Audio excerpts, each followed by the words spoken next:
Assalamualaikum warahmatullahi wabarakatuh. Bismillahirrahmanirrahim. Alhamdulillahirabbil alamin. Wa bihi nasta'inu ala umurid dunya waddin. Wassalatu wassalamu ala asrofil anbiya'i wal mursalin wa ala sayyidina wa maulana wa habibina Muhammadin wa ala alihi wa sahbihi wa dzurriyyatihi wa atba'ihi ajma'in ila yaumiddin. Amma ba'du. Dengan channel Tukang Kebon dan Kucing yang setia di sini, alhamdulillah wa syukrulillah kita bisa berjumpa kembali, dan di kesempatan kali ini saya masih ingin membahas mengenai budak angon atau Satrio Piningit, yaitu tentang kemunculan budak angon atau Satrio Piningit dan hal-hal yang tidak bisa dilihat atau dibaca oleh tukang kebon. Mengenai kemunculan beliau budak angon atau Satrio Piningit sudah pernah saya bahas beberapa kali di konten-konten yang sebelumnya. Di sana saya cantumkan informasi-informasi penting yang berlaku baik di masa lalu maupun di masa itu, yaitu di masa saya menyampaikan konten tersebut. Sejatinya, kemunculan beliau budak angon atau Satrio Piningit itu seharusnya telah muncul di tahun 2010, manakala Gunung Merapi di wilayah perbatasan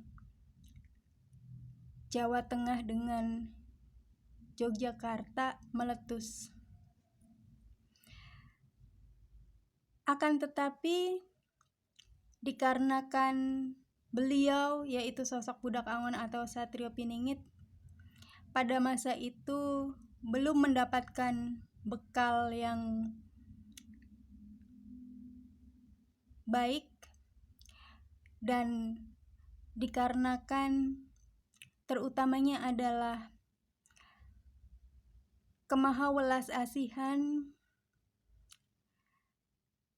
kepenyayangan dan kemahakuasaan dari Allah Subhanahu wa Ta'ala terhadap manusia sebagai hambanya yang paling dimuliakan dan paling diutamakan olehnya, maka kemunculan budak angon atau Satrio Piningit di tahun itu kemudian ditahan, dan sejak masa itu beliau mendapatkan penempaan-penempaan yang lebih matang dan lebih luar biasa dibandingkan dengan penempaan-penempaan yang pernah beliau terima sebelumnya.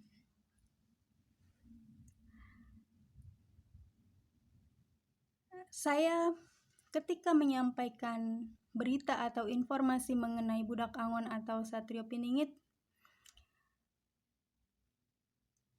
ada beberapa komentator yang menganggap bahwa apa yang saya sampaikan itu berasal dari imajinasi saya atau berasal dari buku-buku yang saya baca.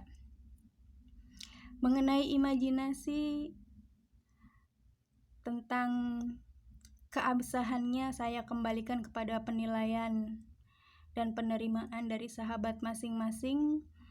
Kebenaran tentang yang saya sampaikan itu hanya Allah sendiri yang Maha tahu. Dan tentang saya membaca buku-buku, betul saya membaca buku-buku, akan tetapi apa yang saya sampaikan tidak seluruhnya karena saya membaca buku. Pernah saya sampaikan bagaimana saya mendapatkan informasi dan mengumpulkan informasi tentang beliau budak angon atau Satrio Piningit ini di konten yang telah lalu-lalu, dan ditambah dengan pengetahuan yang Allah limpahkan kepada saya secara khusus dan secara istimewa dengan melalui cara-cara yang Dia kehendaki sesuai dengan kemahakuasaan dan kemahaberkehendakan darinya.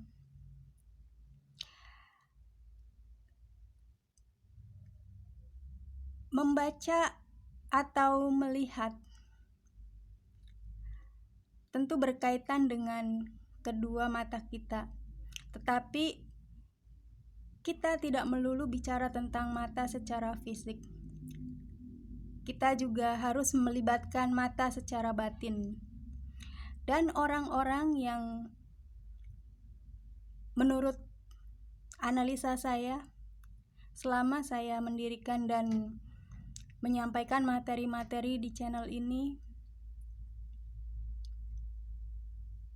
bahwasanya pemirsa sahabat sekalian yang senantiasa dengan setianya mengikuti dan menyimak apa-apa yang saya sampaikan, bukanlah melulu orang-orang yang memiliki mata lahir semata, akan tetapi juga memiliki mata batin yang luar biasa, tajam, awas, dan insya Allah dapat dipercaya dikarenakan dengan adanya tuntunan dan kasih sayang darinya.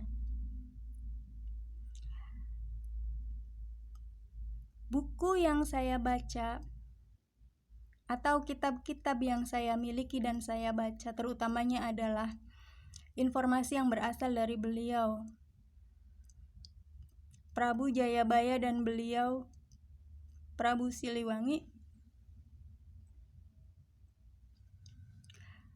merupakan informasi dasar yang umpamanya kita manusia itu adalah rangkanya, rangka utamanya, kerangka tubuh kita, yaitu tulang belulang yang menyusun seluruh bagian dari anggota tubuh kita, mulai dari kaki yang paling bawah, badan, tangan, leher, dan kepala.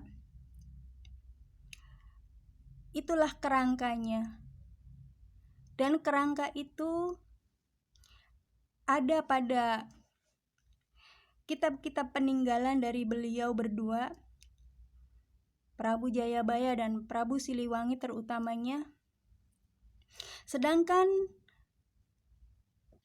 penjelasan-penjelasan tambahan yang saya sampaikan ke hadirat sahabat sekalian itu umpamanya adalah darah, daging, kulit, dan ruh dari tubuh tersebut, di mana kesemuanya itu semakin menyempurnakan dan memberikan bentuk terhadap diri yang dibicarakan, yaitu terhadap sosok budak Angon atau Satrio Piningit.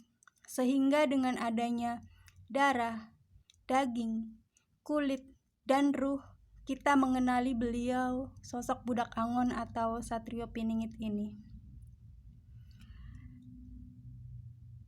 Akan tetapi, di samping saya menyampaikan hal-hal yang mungkin sahabat tidak ketahui dan hanya saya saja yang mengetahuinya, tetap ada hal-hal yang tidak bisa saya ketahui, tidak bisa saya lihat, dan tidak bisa saya baca mengenai beliau, sosok budak Angon atau Satrio Piningit ini. Ada dua hal yang tadinya hanya satu hal, tetapi telah terjadi sesuatu hari ini, dan itu hakikatnya tidak bisa saya baca sama sekali. Maka hal yang tadinya hanya satu saja yang tidak bisa saya baca, bertambah satu lagi sehingga menjadi dua. Hal pertama yang tidak bisa saya baca adalah malam ketika beliau, sosok budak Angon atau Satrio Piningit ini,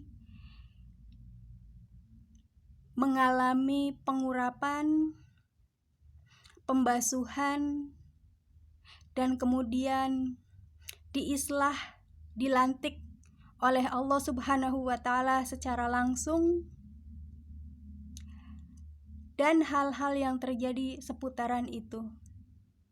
Ini adalah hal yang tidak bisa saya baca sama sekali, tidak bisa saya lihat sama sekali, tidak bisa saya tembus sama sekali. Karenanya, hal-hal yang terkait dengan hal ini tidak bisa saya sampaikan informasinya, bukan karena saya merahasiakan, meskipun memang dari seluruh informasi yang telah saya sampaikan kepada sahabat, ada beberapa informasi penting yang saya tahan dan saya rahasiakan demi kebaikan kita bersama. Tetapi untuk informasi yang satu ini, saya tidak merahasiakannya, melainkan karena saya benar-benar tidak bisa melihat, tidak bisa membaca, tidak bisa menembusnya sama sekali. Itu adalah hal yang benar-benar sangat-sangat gelap. Jadi rahasianya benar-benar terjaga dan hanya Allah sendiri yang tahu. Hal kedua yang tidak bisa saya lihat, yang baru terjadi hari ini, adalah fenomena alam, yaitu gempa yang terjadi di Cirebon, baik di wilayah perairannya maupun di wilayah daratnya, di mana kejadiannya mulai dari, kalau tidak salah, jam 6:30 pagi tadi, yaitu hari ini, Kamis 15 Juni 2023, dan terjadi berturut-turut dalam jangka waktu yang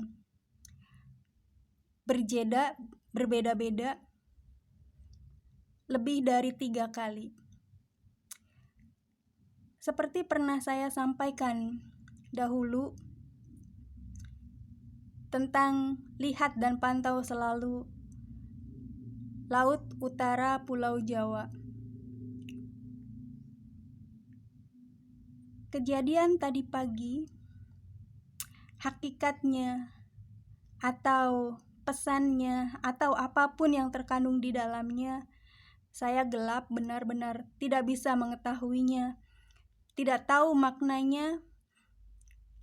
Apakah hanya merupakan fenomena alam biasa ataukah ada pesan luar biasa yang terkandung dari fenomena itu yang berkaitan dengan sosok beliau Budak Angon atau Satrio Piningit. Karena saya yakin bahwasanya di antara para sahabat ada banyak pini sepuh, anjeun-anjeun yang memiliki ilmu linuih dan mungkin tertarik untuk